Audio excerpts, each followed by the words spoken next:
ülkesinde biri yaşasaydı size yemin ederim ki tüm dünya ayağa kalkardı. Bizim tek suçumuz Uygur olmak. Artık size gerçekten yalvarıyorum. Bunu bize yapmayın.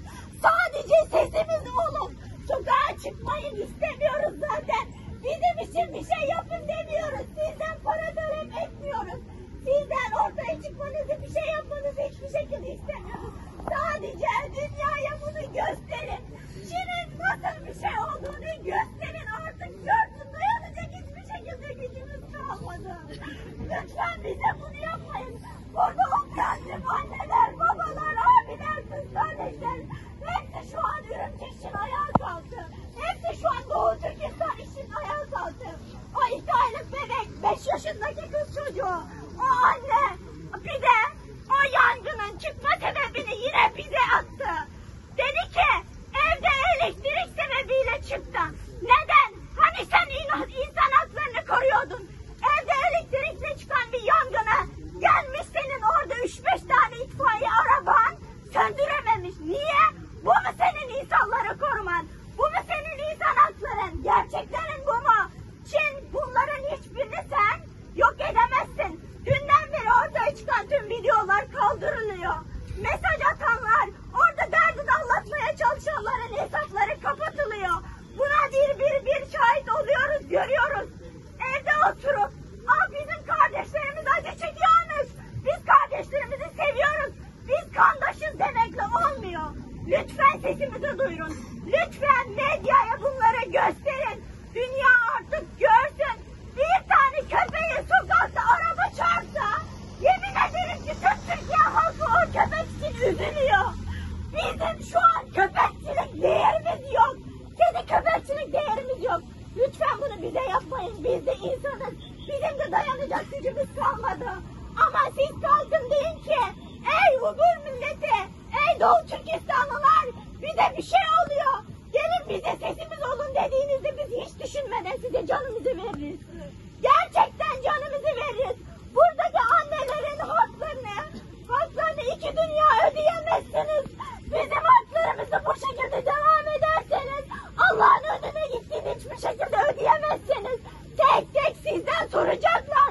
Onlar için sen ne yaptın? Hani kardeşlik, hani Muhammed'in şeyiydik, biz evladıydık. Hani biz Muhammed'in Allah'ın bendileri Muhammed'in arkasından yürüyorduk. Hani Ensarilerin, sahabilerin yolundan yürüyorduk. Tamam, Müslümanlığı bir yana bırakıyorum. İnsanlık, sadece insan olduğumuz için bunu duyun artık. Sadece insan olduğumuz için bunu duyun.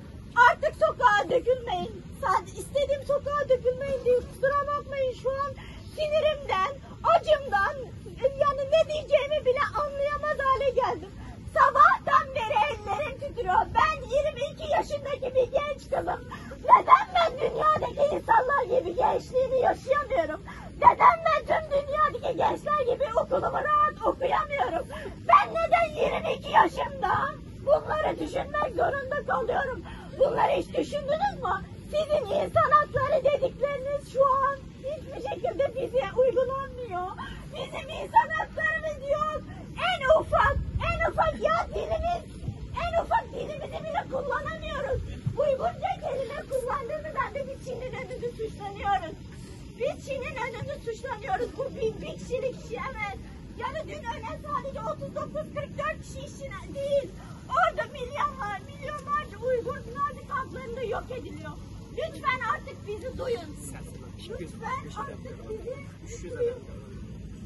Çocuklarınızda, aklınıza lütfen Uygurlar da vardı, bunları getirin. İnfluencerler var. Şu an tüm dünyada medya var. Hiç kimse bu şeysiz yaşayamıyor. Telefonsuz yaşayamıyor. Bunun içine girdiğinizde dünyanın nerede ne olup bittiğini görebiliyorsunuz.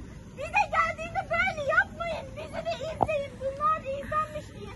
Ya sizden bir şey gitmiyor. Sadece şunun videosunu paylaşın. Şunun 2 kelime sözünü paylaşın. Bir tane Uygur kardeşiniz için, sadece bir Uygur kardeşiniz için, tamam mı? Bir şey yazın, kaleme alın. Yalvarıyorum artık, kaleme alın. Ya biz insanız. İnsanız. Bakın gerçekten Müslümanlığı, dini falan geçiyorum ben. Biz insanız. Burada oturan anneler, babalar insan. Ben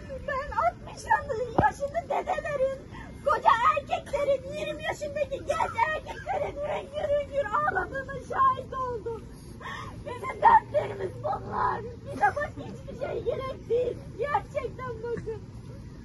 Doktor Kısıtlan'daki her şeyi ses bekliyor. Biz de normal insanlar gibi ailemizi yaşamak istiyoruz.